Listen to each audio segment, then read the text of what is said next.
اب ان چیزوں کو جوڑیے. الرحمن علم القرآن، یہ ایک جملہ بنا ہے. رحمان نے قرآن سکھایا.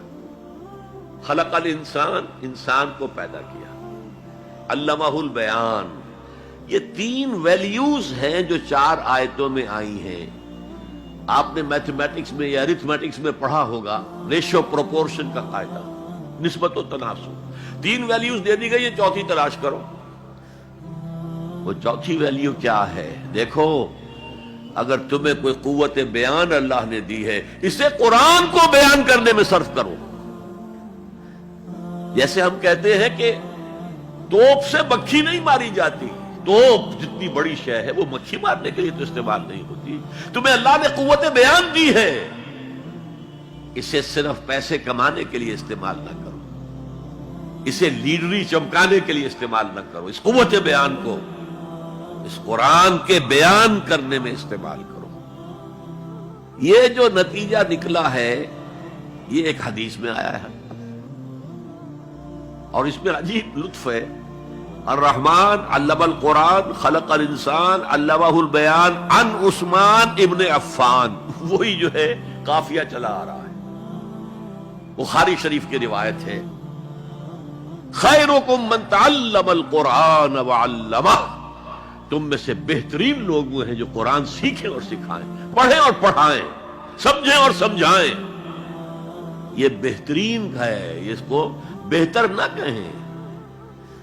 یہ خیر کے بعد من آ جائے گا تو یہ کمپیریٹیو ڈگری ہوگی. انا خیر منہ، ابلیس نے کہا تھا میں اس آدم سے بہتر ہوں. خلقتنی من نار خلقتہ من طین، مجھے تو نے آگ سے بنایا، اسے مٹی سے بنایا. اگر من نہ آئے تو یہ سپرلیٹیو ڈگری ہے. خیرکم، تم میں سے بہترین لوگ وہ ہیں جو قرآن سیکھیں اور سکھائیں. کاش یہ حدیث نقش ہو جائے نوجوانوں کے دل پر. کیریئرز کی تلاش کرتے ہیں، MBA کر لیں، کمپیوٹر میں MS کر لیں، کیریئر بنے گا، تنخواہ اچھی ملے گی. وہ سارا کچھ اس دنیا کے لیے، عارضی دنیا کے لیے، عارضی زندگی کے لیے ہے اور کچھ بھی نہیں. حضور فرما رہے سب سے اونچا کیریئر یہ ہے قرآن پڑھو اور پڑھاؤ. اور یہ تو ہمارے ذمے لگا کر گئے حضور. ختمہ حجۃ الوداع میں کیا کہا تھا؟ میں صرف تمہارے لیے تو نہیں بھیجا گیا تھا. وَمَا أَرْسَلْنَاكَ إِلَّا كَافَّةً لِلنَّاسِ بَشِيرًا وَنَذِيرًا. اے محمد، ہم نے آپ کو نہیں بھیجا ہے مگر ساری نوع انسانی کے لیے بشیر اور نذیر بنا کر. تو حضور نے تو تبلیغ ابھی صرف اہل عرب تک کی تھی. رسول تو تھے وہ پوری نوع انسانی کی. وہ کون کرے گا؟ وَكَذَلِكَ جَعَلْنَاكُمْ أُمَّةً وَسَطًا لِتَكُونُوا شُهَدَاءَ عَلَى النَّاسِ وَيَكُونَ الرَّسُولُ عَلَيْكُمْ شَهِيدًا. ہم نے تمہیں امت بنایا. کس لیے بنایا؟ خیر امت بنایا، امت وسط بنایا، درمیانی امت بنایا. ایک کڑی ڈال دی ہے. دیکھیے، حضور سے پہلے رسالت 2 کڑیوں پر مشتمل تھی صرف. اللہ سے جبرائیل نے لیا اور وقت کے رسول کو پہنچا دیا. اب وقت کا رسول پہنچا رہا ہے آگے. رسالت 2 کڑیوں پر تھی.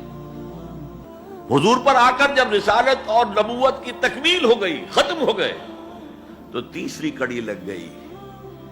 اللہ سے لائے جبرائیل، پہنچایا قرآن کو.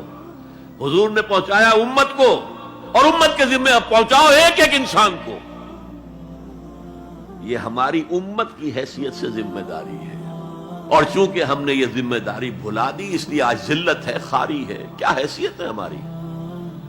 150 کروڑ کے قریب دنیا میں ہو کر کوئی انٹرنیشنل معاملات میں ہم سے کوئی رائے لیتا ہے؟ کسنمی پرست کے بھیا کیستی ہو کون تم؟ حالانکہ دیکھیں کتنا بڑا رقبہ ہے، سارے وسائل اللہ نے دیے. آج کی سب سے بڑی دولت مسلمانوں کے قدمے کے نیچے ہے، تیل کی. عزت نام کی کوئی شے نہیں. وہ تیل والے جو ہیں ان کا مذاق اڑتا ہے، چاہے وہ شاہ فہد ہو اور چاہے وہ امارات کے امراء ہو. کوئی ان کی حیثیت ہے؟ کوئی عزت ہے؟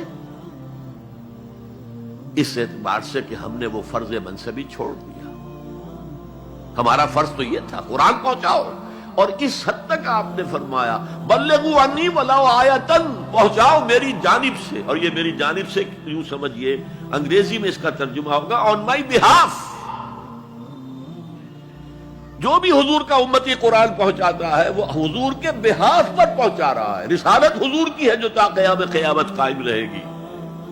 نبوت محمدی آپ کے انتقال کے ساتھ ختم ہو گئی، رسالت محمدی تو جاری ہے، تا قیام قیامت جاری ہے، کوئی اور نبی اور رسول آ رہے نہیں۔ تو یہ ہے خیرکم من تعلم القرآن وعلمہ۔